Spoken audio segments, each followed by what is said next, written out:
और कई पैसेंजर इसके अंदर हताहत होने की संभावनाएं हैं। मृत्यु का आंकड़ा तो डीएनए परीक्षण और यात्रियों की पहचान के बाद ही अथॉरिटी अधिकृत रूप से घोषित करेगी, मगर जो यात्री बचा है उसको मैं मिलकर आया हूं।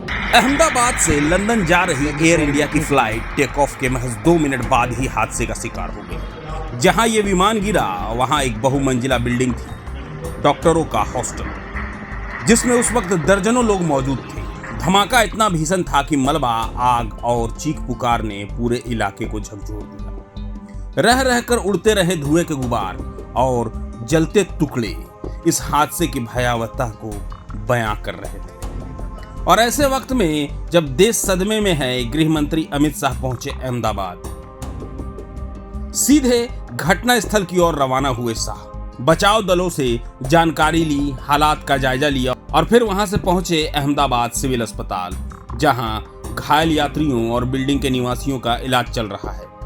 अमित शाह ने न सिर्फ डॉक्टर्स और मेडिकल स्टाफ से बातचीत की, बल्कि घायलों और उनके परिजनों से भी मिले।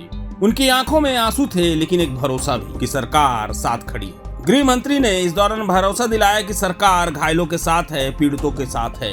हर घायल को बेहतरीन इलाज मिलेगा, हर पीड़ित को इंसाफ मिलेगा और हादसे की वजह जानने के लिए उच्च स्तरीय जांच कराई जाएगी। शाह के साथ राहत बचाव और रणनीति पर काम कर रहे DGCA, NDRF, CISF, fire department और मेडिकल टीमें सब मौजूद रही थी। इस वक्त अहमदाबाद एयरपोर्ट का संचालन बंद है और ब्लैक बॉक्स की तलाश तेज कर दी गई है, क्योंकि उसी से पता चलेगा कि आखिरी टेक ऑफ के चंद सेकंड बाद ऐसा क्या हुआ जिसने सैकड़ों जिंदगियां ली।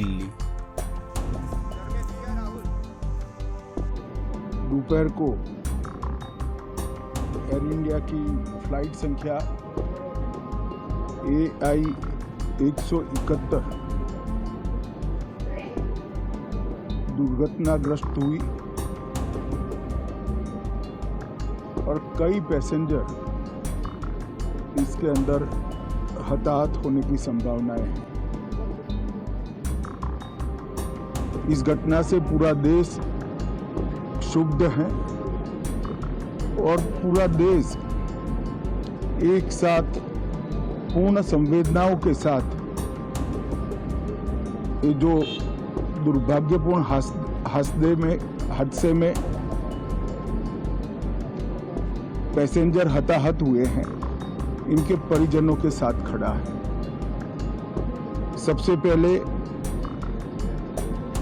मैं भारत सरकार, गुजरात सरकार, भारत सरकार के प्रधानमंत्री जी और गुजरात सरकार की ओर से भी जो लोग हताहत हुए हैं, इनके परिजनों के प्रति गहरी संवेदना व्यक्त करता हूं। 10 ही मिनटों में हादसे के भारत सरकार के पास सूचना पहुंची। तुरंत ही मैंने मुख्यमंत्री जी, यहाँ के गृह मंत्री, होम डिपार्टमेंट के control room, civil aviation department, civil aviation मंत्री, सभी से संपर्क किया। प्रधानमंत्री जी का भी तुरंत ही फोन आ गया और भारत सरकार और गुजरात सरकार के सभी डिपार्टमेंट एक साथ होकर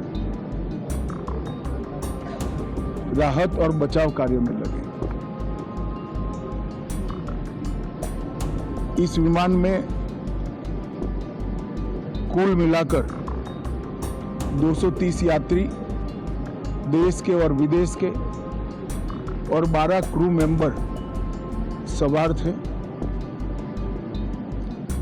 इसमें से एक यात्री का बचने का अच्छा समाचार मिला है, मैं उनको मिलकर आया हूं।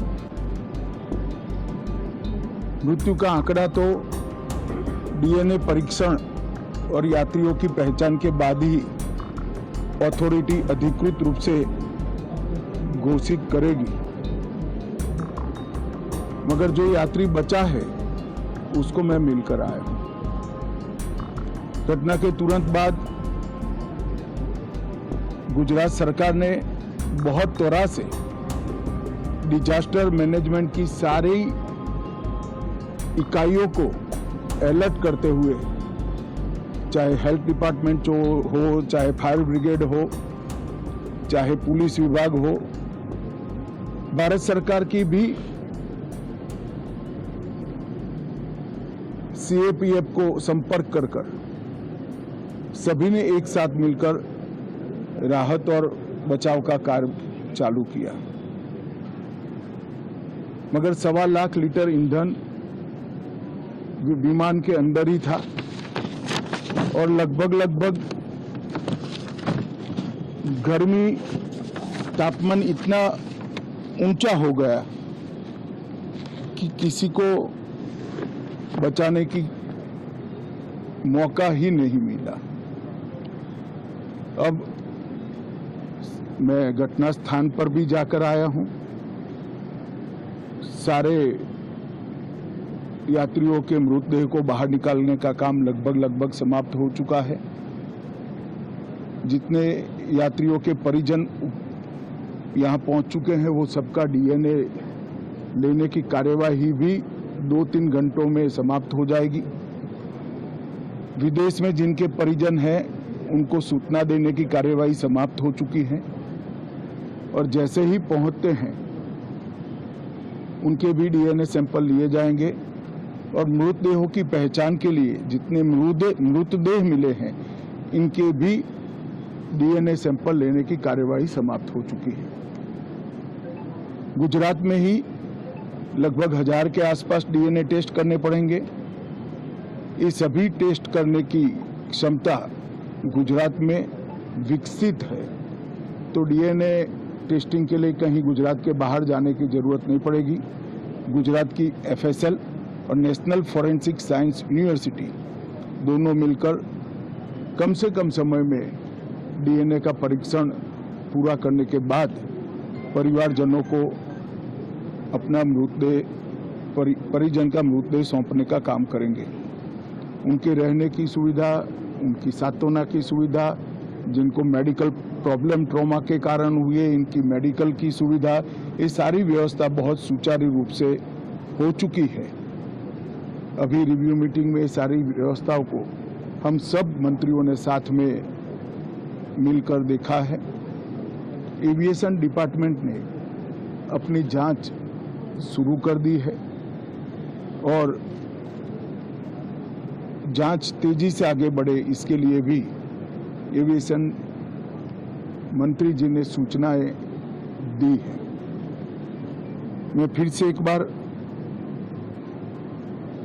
राहत काम में जिन जिन एजेंसियों ने त्वरा के साथ बचाव और राहत का काम किया वो सभी का धन्यवाद करना चाहता हूं और फिर से एक बार जिन्होंने अपने परिजनों को गंवाया है, हताहत हुए हैं, वो सभी को मनपूर्वक संवेदनाएं व्यक्त करता हूं।